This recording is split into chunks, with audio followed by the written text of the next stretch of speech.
What's up, guys? Isaac Grace here from Touch Rappers, and today I thought I'd do a cell phone collection update since I haven't done one of these in a while, and since I gained and lost some more phones over the past couple months, and since the first one was such a big hit, so I'm gonna do an update here. So I have more around this room, so let's go ahead and check it out. So let's start. Here we have the LG Octane, like you guys know from the original video. It's pretty nice. It's a nice sleek finish and pretty popular to mankind. I'd say it was a pretty popular phone when it came back out in 2011. So yeah, it was pretty popular. There were a lot of people who wanted this, but it wasn't as popular as like the iPhone 4S back in 2011 or the Samsung Galaxy S2 or anything like that, but it was pretty popular. It was a nice low-end phone at a cheap price. I think it was like $70 for the whole phone, so that's pretty nice. And with a 2-year agreement, it would just be $70, which is pretty nice. Nice cheap price and nice high-quality phone from Verizon. So yeah. It's a pretty nice phone, and it has a very high quality camera. It's a 3.2 megapixel camera with dual LED flash, which is pretty nice. So yeah, it's just a very exquisite phone. Next, we have one of my LG VX5500s. I have two of these actually now, and I'll show the other one a little later in the video. But yeah, this is one of my VX5500s, and it's pretty nice. It's a pretty nice, cheap flip phone for a good price, but it is a prepaid flip phone, I believe. Yeah, it's a pretty good looking device, and it has a color exterior screen, and just a very high quality looking. They just have very high quality looking LCD screens, so yeah, it's very nice. There. It's pretty fast speed too, which is pretty nice. Next, we have my first phone ever, actually, which is the LG CE110 for AT&T. It's a very nice phone. It's a nice glossy finish right here, but it is very active to fingerprints, which might get a little bit annoying to some people, but it's still a very nice, cheap prepaid phone. This was a Go phone. I believe it was back in 2009 around when I had this, maybe 2008, but yeah, it was a pretty cheap low-end phone, but it was a little it was kind of limited, but it was pretty good. It had some games and some stuff like that, but I'm not going to show the games right now. I'll do another follow-up video after that. But yeah, the LG CE110, my first phone ever. Next, we have the Samsung Blackjack 2. I don't have the original Blackjack anymore, because I must have, like, recycled it or done something with it. But yeah, the Samsung Blackjack 2, and it finally works. I finally have the charger for it, but I don't have it on me, actually, now.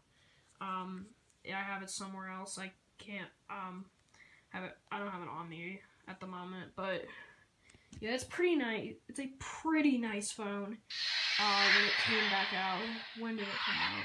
I think it was like 2010 or 2011 when it came out. It was a very low-end, good alternative to like the Samsung Enthuse 4G, which was kind of a crappy Android phone back in 2011. But this is pretty nice. It's a pretty awesome phone that does get the job done really well. And also, with this video, I'm not going to be doing all the toy phones that I did in the first video, because that's just kind of babyish. But yeah, so, yeah, it's a pretty nice, low-end phone. Actually, it's a little high-end, but it's about a $100 price, which is actually pretty good. And it does have a nice, 4-bar QWERTY keyboard. Good for texting, too. So, yeah, it's pretty nice. And this was on AT&T as well. This is the CE110, and then also the VX5500, both VX5500 I have are on Verizon. Next, we have the LG VX6100, which is on Verizon as well, like the 5500s and the Octane. So yeah, this is a pretty old phone. It's about 2004, 2005, I believe it was made. It was pretty old, and it does lose battery kind of fast, but it's still a pretty good phone. But I wouldn't really use it as a backup. And none of these have a cellular signal. They're all deactivated now. And most of them I can't figure out how to remove the SIM card because I don't even know if there's anyone in them. But I did remove the SIM card from the Blackjack 2 because it did have a open port in the battery compartment where I could take it out easy, just like slide it out of a holder. But now every time I turn it on, the Blackjack 2, it just says SIM failure. But I don't really care about that message. It's just a garbage message. So yeah, I don't really care about it. So yeah, but this LG VX6100 is a pretty low-end, kind of cheap phone, but it's okay. And it does have a pretty nice backlit keypad. Kind of good for like a dark garage or something, but it's not like the highest beam light, but it's okay. And it's a little low, and this is pretty low speed because it's because it's old and it doesn't like kick internet speeds, or I don't even know if that actually this thing does internet surfing. But yeah, it's pretty limited. It's pretty cheap. So yeah. Next we have my other VX5500. This is kind of a little more dirtier, scratched up one. More used too. As you can see, it's kind of dusty in the speaker right there, and kind of the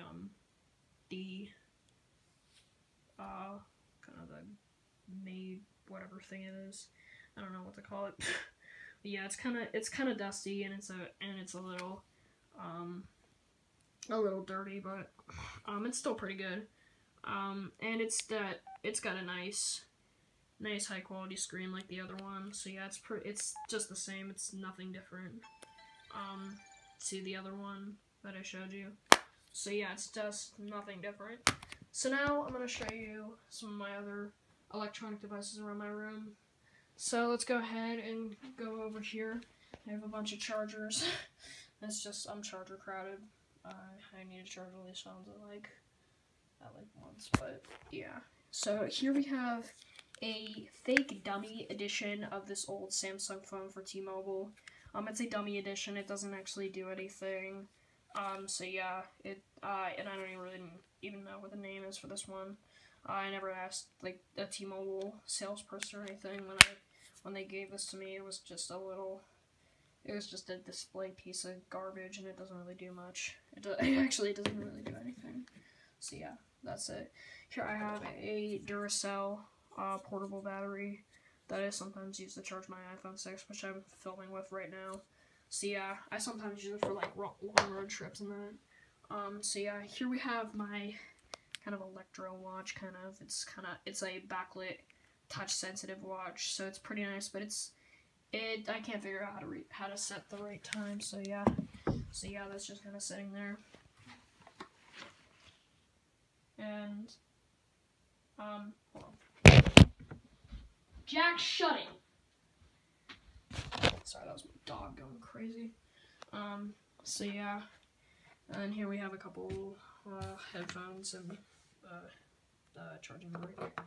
Something that's just stuff that not a lot of people care about.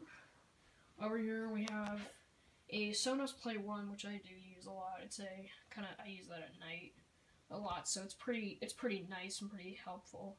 And it does have an integrated alarm trigger, so it's pretty nice. So yeah, that's pretty much all my mobile. Oh, right, I skipped my iPad Air 2 right here. So yeah, this is my iPad Air 2. It's a pretty nice one.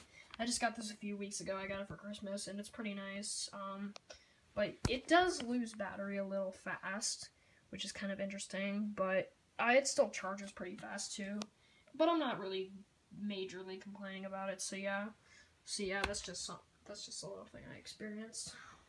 But yeah, that's pretty much all of my gadgets. Oh wait, I also forgot to show my laptop here. So here's my it's a Windows 8 Hewlett Packard. I covered it in a bunch of Hot Wheels stickers because I'm like obsessed with Hot Wheels. So yeah, and then I actually upgraded this to Windows 10. It runs a little slow now. I've had this for about 3 years, so yeah. It's a little slow. I've had this for about 3 or 4 years, so yeah. So yeah, that's pretty much it. That's a cell phone / mobile device update. So yeah, thanks guys for watching, and thank you for the support on the first cell phone collection video. Hope you guys love this one, and yeah, stay tuned for more videos. Peace.